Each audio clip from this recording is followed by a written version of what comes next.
Okay, because I gotta go and sit down anyway. Okay, now I'm here. And we're live. Yay! You had a great lesson today. I really enjoyed it. Just quick question. Tell me about how you planned your day. How did you know what to teach and how to go about it? So, how did I plan my day? So, well, I don't just ever plan my day. It always starts with whenever I start a unit, then I'm going to backwards plan from my test and based on my standards. So then I'm going to break down how am I going to get the students to understand these concepts. And so I try to teach it in a sequential order and kind of like break down my thoughts like day by day of how I can chunk it so that the students can what can they actually grasp in a day's time, which is really in like an hour's time by the time the class period gets over. So that's how I plan my days out. Okay, that's what I love to hear. Backwards design is a great way to plan. What would you do differently? Thinking about what happened, what we watched, what I watched, and what you did. Was there anything that you might change, might tweak?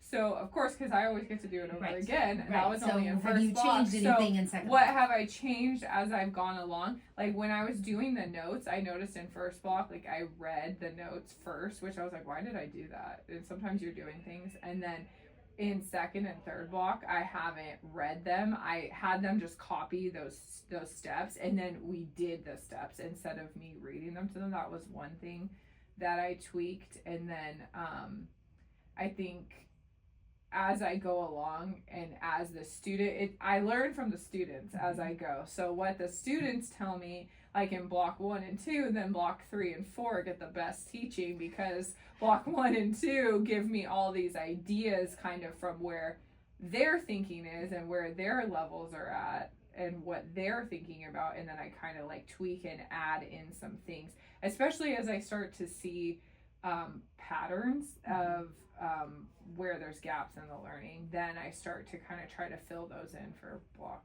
3 and 4. Awesome. So I have another question for you. If you think about this, you did a lot of talking. Yes. You did an I do, you do, we do, normal, traditional lesson. Yes. When you do all the talking, who does all the learning? Me. So what could we have possibly done a little bit differently today or in the future to get it to turn a little? Well, and I think I struggle with that concept when it comes to like really like teaching strategies, because it's kind of like which you talk about like giving them a strong model, and that's why there's so much talking from me, because there's so much modeling going on in that. And so I struggle with, do I do it? Is there enough talking? And then sometimes is there not enough talking? And so it's like finding that middle ground of, could there be more? But then sometimes with particular concepts, like in this concept in particular, in this standard, I feel like a strong model is so important, and that's why I'm doing more of the talking. Whereas with other maybe like standards or concepts, I would let them be a little bit more exploratory. But I feel like if I'm trying to teach them these methods, then I want them to see this real explicit model, because I don't want there to be like a huge confusion, if that makes sense. So I don't know if I so let me stop you for a second. Let me so I was thinking about this like after. Yeah, absolutely. And when would you put in academic conversation? When could you have tied it in? So you did a great I do. You did a we do. I would have, and then maybe and then you did a you do. I would have had the two, once they did their you do's, partner share. You explain yours, you explain yours, and make sure, and if they both agree, raise your hand. So then you have them explaining it to the other person. And good. Yeah. And that's all. That literally just a little thing. A little. Because then it moves the lesson along. And then it moves the lesson along, but it also solidifies what they did on their paper. Yeah. So when I was helping a couple of them, as you were walking around, I noticed they totally had it. And I said, okay, what are you doing here? What did you just do? How did you get that? Yeah. And they were able to explain it.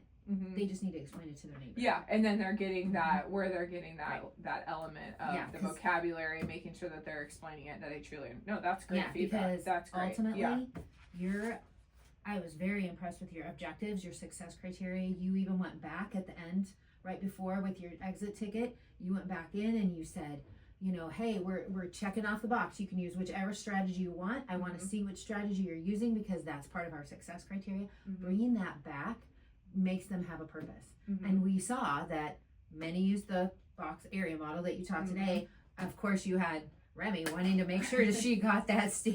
I just like standard algorithm because that's and what I she's. still have some and 100% students that want to do that. You That's will fine. Absolutely, and then you had some doing distributive. Mm-hmm. So you will have them doing all three, which is beautiful. Yes. Because, again, when we learned, we learned one method. If you didn't know it, you didn't understand it, you were kind of lost for the rest of the time. But this allows them to choose what they're comfortable with. Mm-hmm. Eventually, they'll all end with standard algorithm because it is the fastest. Yes. But they have to get there. Yeah. And if they understand this, they get that confidence because half the battle in math is building confidence. Yes. And it was a beautiful lesson. You did a great I do's, we do's, you do's.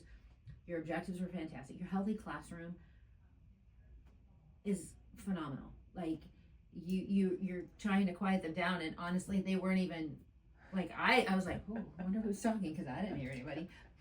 Because they were spot on. They were focused. They were paying attention. You locked them in, and they were ready to go.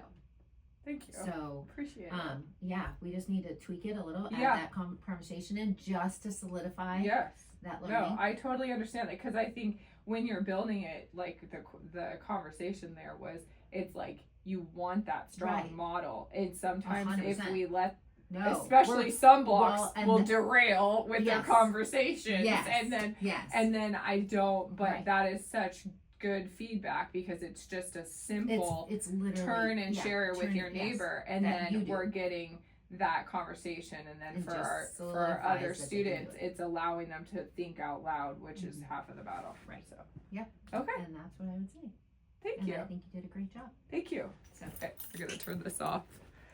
All right.